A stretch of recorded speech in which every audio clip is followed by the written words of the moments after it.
Good morning, everyone. Just a little introduction on myself. I work with Bass Business Solutions. Uh, my typical area is in the Caribbean, and I really enjoy that in the winter months. So uh, today's call is going to cover two aspects. Um, we are going to look at reoccurring entries in the GLARDP, and we're also going to look at some templates for importing data. A little bit more details on the importing as we get into it, because of course it's dangerous. You could mess up your data, so just be careful. I've been doing Sage for approximately 30 years. And that's why my camera is not on, because of the gray hair. It would cause way too much glare. So I don't know how many people have ever logged into Sage and seen the following message. So I'm just going to log in as the admin user. And you're going to notice an extra box pop up, which is a reminder list. So we're going to start with this reminder list, but it's going to list the tasks that you have on your reminder list. It's going to list the run date, and it's as easy as highlighting the task and hitting the process button. But let's see where this comes from. Okay. So I'm just going to close that for now. I'm going to go into Common Services, Scheduling. You'll see there's something here called a reminder list and a schedule. That reminder list icon is exactly where I just was. Okay. Under schedules, this is where you create a schedule, and you can also assign it to specific users or all users, and how many days in advance you would like them to get that message. So you could have as many schedules as you want.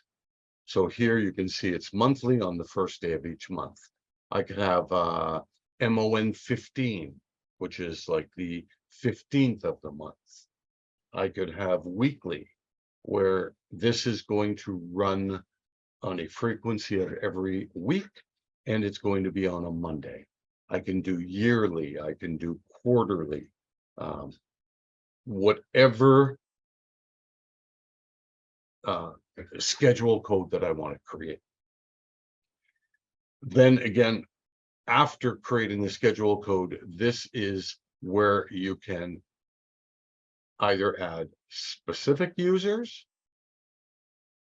of who you want on the schedule, or all users. Okay, so schedules come into play on all reoccurring charges. So here I'm going to go to the general ledger.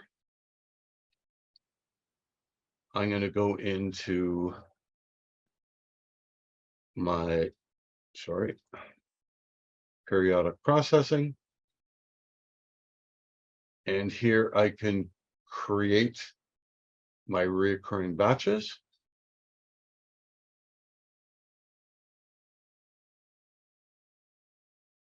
And this is where I come to create them, or I could use the scheduler to automatically create them. All right.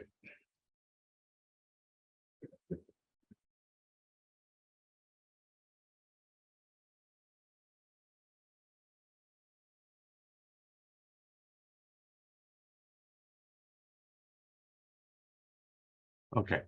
So if I go into GL setup, and I come to reoccurring entries, I can create any type of reoccurring entry that I would like. So for example, we've created a bank charge here, and the entry of this description is a monthly bank charge. So I would put this on the schedule code called monthly. I have a start date. I can have an expiry date. And I would give it a description. You'll also notice the last time this was run was 06/01/2023, and the next it was maintained on 07/12/2023, which is today. Here I have my source code that I would want to assign this to, and I can do a normal or a quick entry. I can also do an auto reverse. So this is basically the same screen you're prompted with when you're doing a journal entry. So here you can see I'm crediting my bank for $15, my GL bank account, and I'm putting in a bank service fee of $15. You can have as many reoccurring entries as you want. So here's a different monthly bank charge for $25. Here's a rent charge where we're actually recording the $1,500 rent to the rent account and to a prepaid rent account. Okay, so again, as many entries as you wish. Now, once all of your recurring entries are created, you can come in here and create a reoccurring batch entry. Now, the important thing is giving the reoccurring entries names, right? So if I wanted to do all of these at one time, I would leave this code blank with all my seds, and I would simply hit process. When I hit process, it is now creating, in this case, batch 227 with 3 journal entries. So let's go and look at our bank GL transactions batch list. And we're going to see here is our 3 reoccurring entries. So there's entry 1 for the $15 bank fee, entry 2 for the $25 bank fee, and entry 3, which was the $1,500 rent. Now, any of these can be adjusted on a one-time deal. So let's say that this month our rent went to $1,600. I could adjust this entry to $1,600 and post it. But the next time I run this reoccurring GL batch, it is going to pick up the $1,500 again. So if you're making a permanent change, you would want to come into the recurring entry.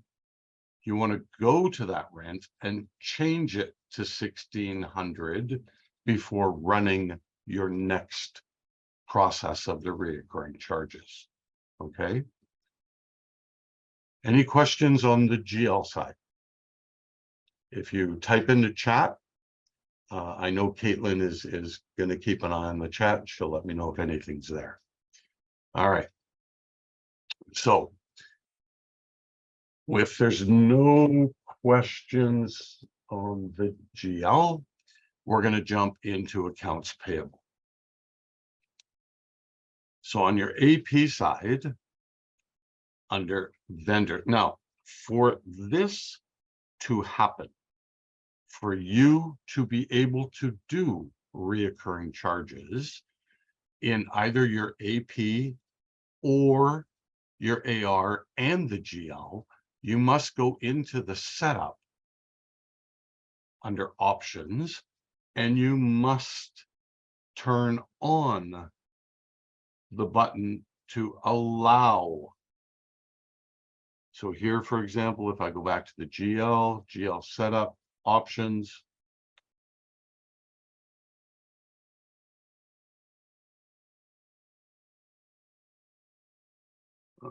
Sorry, let's show you an AR because I think I've got these all turned on.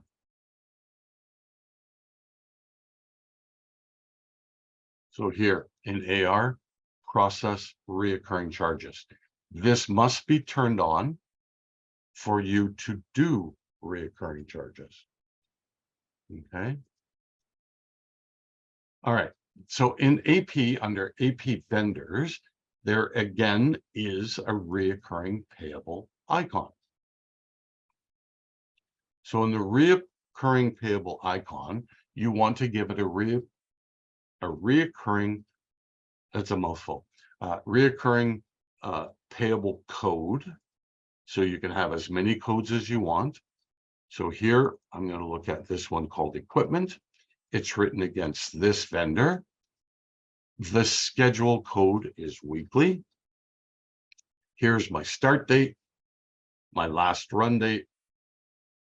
Here is my next invoice date. There's no expiry. There's my account set if I'm using remit-tos. Okay. A description. So this is a weekly equipment rental. If I go to the detail tab, this is where I am expensing to my GL account. If you're using optional fields, you can also populate all of the optional fields here. Here's my taxes. And here are some stats on this recurring charge. So again, you can produce as many types of recurring charges as you want. To run this, if you're not using the scheduler, the reminder list, you can come into AP periodic processing and you can create your recurring payable batch. Again, I can be selective as to which recurring payables I want to run, the date I want to run them, but I'm just going to hit close. I'm not going to run it because I want to show you how the reminder list works. All right, so AR, you also have reoccurring, excuse me, customers. So under AR customers, you have your reoccurring charges. And again, you can build as many reoccurring charges as possible. So I don't know how many First Nations do this type of thing, but I know of a few that I helped set up where they actually send rental invoices to all of their members for the apartment buildings. So we can create recurring charges for rents. I also know that there are First Nations that do water delivery. They charge a whatever $50 a month fee for delivering water to their members. Any type of recurring charge that you want here.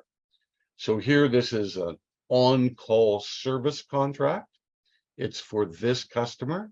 It's a weekly invoice. This is the date it started. We can see here there's no exploration. There's the account set. There's a description. Here's the detail. So it's going to labor because this is a service contract for on-call.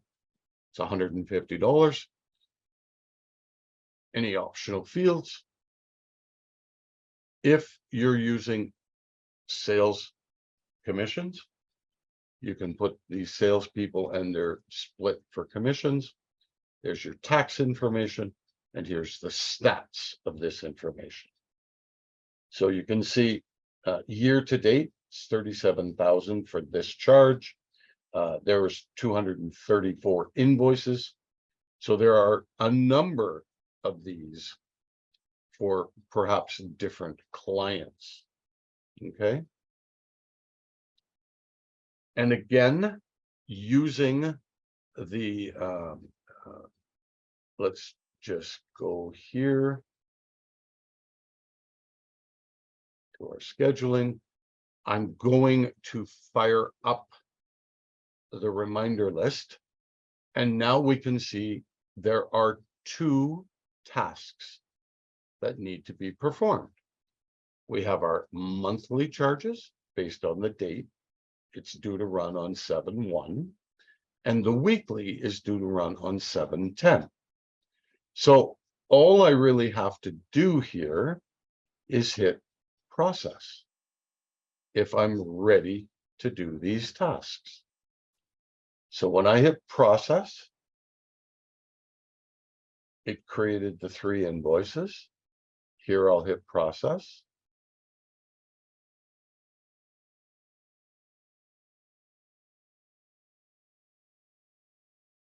And it created 2 details. So all of my processes are done. I will not see this reminder list again until I get past these dates. So if I was to log into Sage now, again,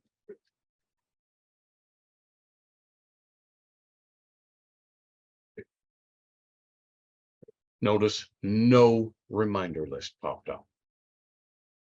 Or if I was to click on the reminder list, if I did it manually, there's nothing here to process. All right, let's log into Sage, but I'm going to jump ahead a month. So I'm going to go to the 8th month, 12th day. I'm going to log into Sage, and now my reminder list is going to pop up. So again, I'm going to hit process because I'm moved ahead a month. So you notice 4 were processed. I'll process the weekly one.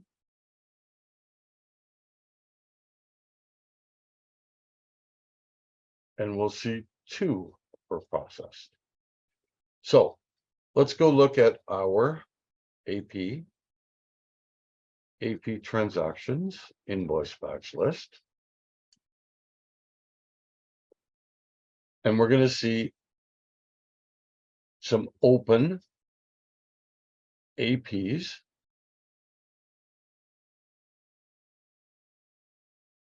So here is my warehouse rent that was processed. And if you look at the date, 08/01 is when it was due.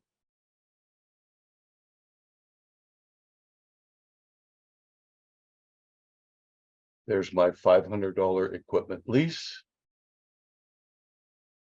Another $500 equipment lease. Why? Because this one's weekly, right?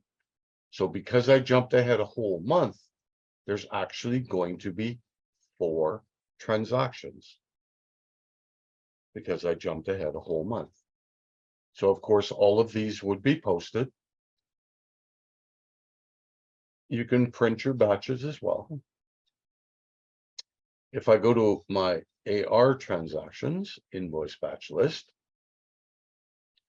so here you can see when I ran this one, there were 2 recurring charges that were created. So there's entry 1 and entry 2.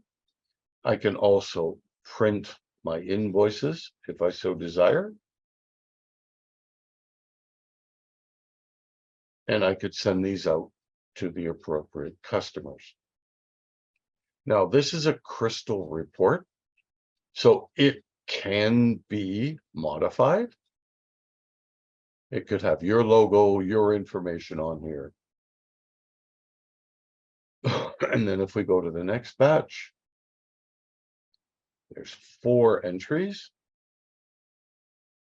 And again, I could print the invoices as well.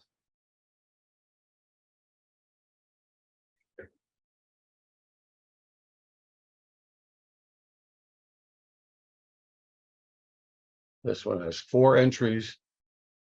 So you're going to see actually 4 invoices, each with different correct dates. So there's your 807, your 724, and your 717, because each is weekly. All right. Do we have any questions whatsoever on reoccurring batches?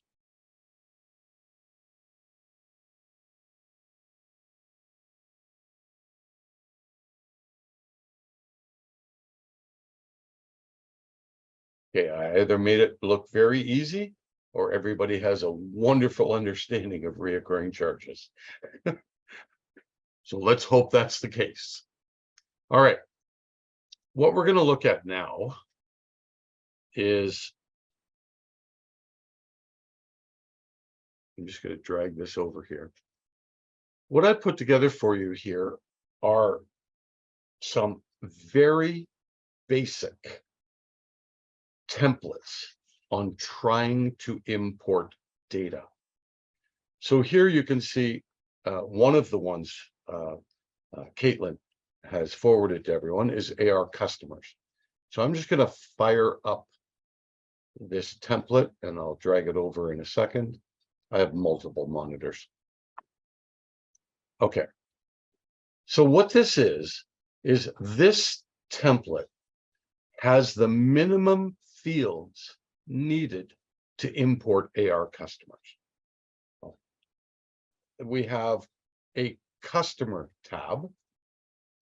And what this is this is the required minimum fields to import a customer. So I needed customer ID, the name, the ID group. Now, these are validated. Some of these fields are validated, right? And some of the names here are quite archaic. There is a data dictionary that explains what all of these fields are. So in this case, is the customer on hold? 0 is no, and 1 is yes. So date started, the full name of the customer, their address, street 1, 2, 3, 4, city, the state. Okay. Their zip code, country, the name of the person, the telephone number, fax number, what billing cycle. Again, some of these are validated fields. Okay. So if you put the billing cycle in here and that billing cycle does not exist within your AR, you will get a message that says the billing cycle did not exist. All right. So just basically, it's general information that is required at a minimum. Then if you're also pulling in optional fields, you'll notice in this case, there are 12 different optional fields. So you see the same customer 12 times with the different optional fields and then the value of those optional fields. So if you were ever to add an optional field within your AR, you could easily export every single customer you have in AR, and then you would be able to insert one new optional field and pull it back into Sage. Okay. Now, when you're getting into accounts payable invoices, for example, this gets a little trickier because here it's a template with the minimum fields to import AP invoices. So here under the invoice tab, I need to know a batch number. Now, don't sweat about the batch number, because if batch 56 already exists, it's going to move it to batch 57 or the next available batch number. This is the amount of items. So it's one invoice. There's the AP vendor number. There's the invoice number and the amount. And this is your, okay. Then, so this is like the header. This is the details of that header. So that's the GL account number. That's the amount of tax. Okay. This is a distribution code. So there's the amount and the tax, making the $8.25. All right. You also need a payment schedule. Now, if you're not using optional fields, you don't have to worry about this tab, or this tab. Okay. A lot of people like to pull in GL journal entries. We've also created a GL program that you can take an Excel spreadsheet and you could validate, but with a lookup button, the GL account. You can put in your description. You can do the whole entry in the form of a GL spreadsheet. And then there would be a little intelligence in it where you go up and hit the button that says approve. And then somebody else has to come into your organization, open that spreadsheet, approve it, and then they hit the post to Sage, and it'll go and create the GL batch for you. So there's a lot of special features we can run in programs. But again, this is if you're doing GL entries, so you need a header. So here's your batch. Notice it's 0. Because it will create the next available batch number. Then you have your batch entry, and you can have up to 99,999 entries within a batch. There's your source ledger, so GLJE. There's your fiscal period, your fiscal year. Sorry, fiscal year, fiscal period.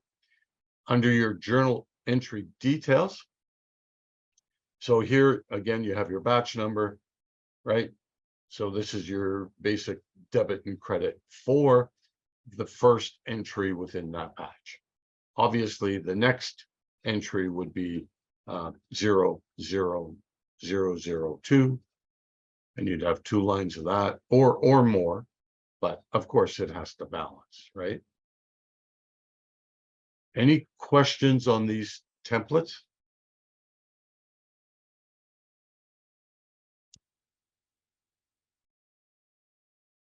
All right. Okay. There are times where people have asked, if I look at the GL batch before I come to post it, okay? So here's an open batch. I realize that, I didn't realize that this was created using the wrong date. Well, because it's not posted, you can simply come here and change it. But I'm going to post that batch 227, and then I'm going to realize that, oh no, it's the wrong period. So if I open this and I look here and say, this should have went to period 6. Okay. Sorry, in this case, period 9. So what I can do is I can capture this batch number. I can go to File, Export, Browse. I'm going to put this on my desktop, and I'm going to call it batch 000227.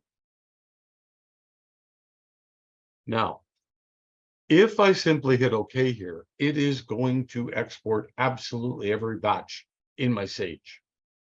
So I want to hit Set Criteria. I want to add the batch number, click under it, and paste that value. So I'm only going to export batch 000227. Then I'm going to hit OK. So you can see 3 headers with 6 records. Now, this was posted in the wrong period. So what I can do is hit, while this batch is open, I can hit the reverse button. When I hit the reverse button, this is where most people make their mistake. Do you only want to reverse entry 1? No. I want to reverse the entire batch. Now, you must create a new batch for it to write to. Okay.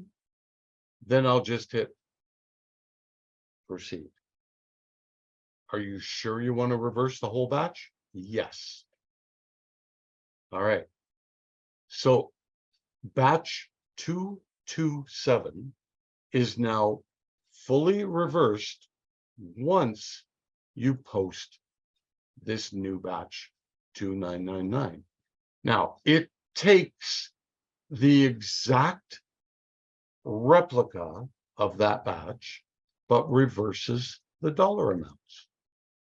So here, if we go back to look at 227, you'll see the first entry is a credit of 15 and a debit of 15. Here, we have a debit of 15 and a credit of 15.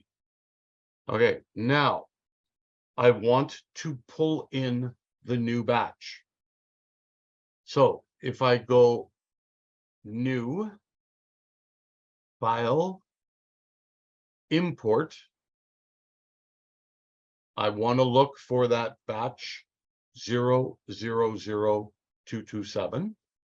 But now I want to maybe change the batch date.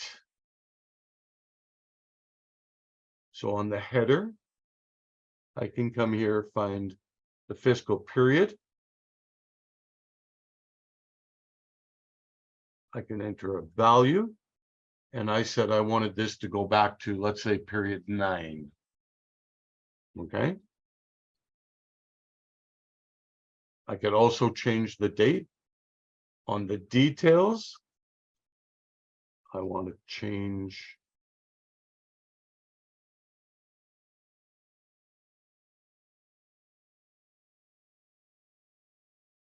journal date.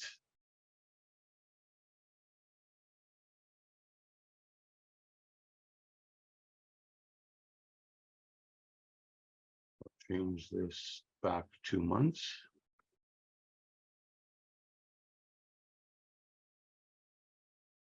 You can see I'm forcing the changes here. This is one way to do it. Okay. And you're going to see my entries coming in, and I've forced it back to the proper period. Even though I kept it as today's date, I'm forcing it back to period 9. The other way of doing this is actually going to that batch. I don't have Excel on here. Hang on.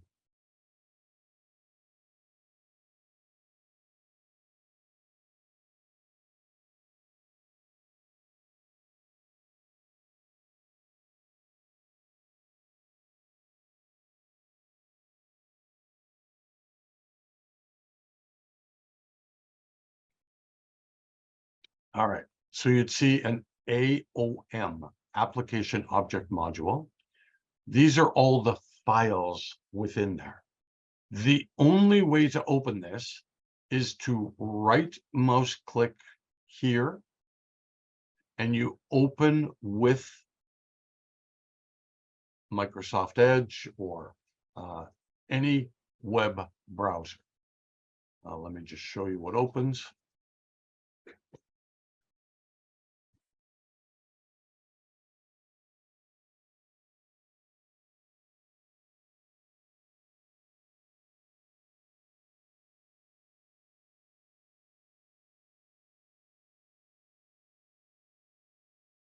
Okay, so what you're seeing here is the Sage application object module.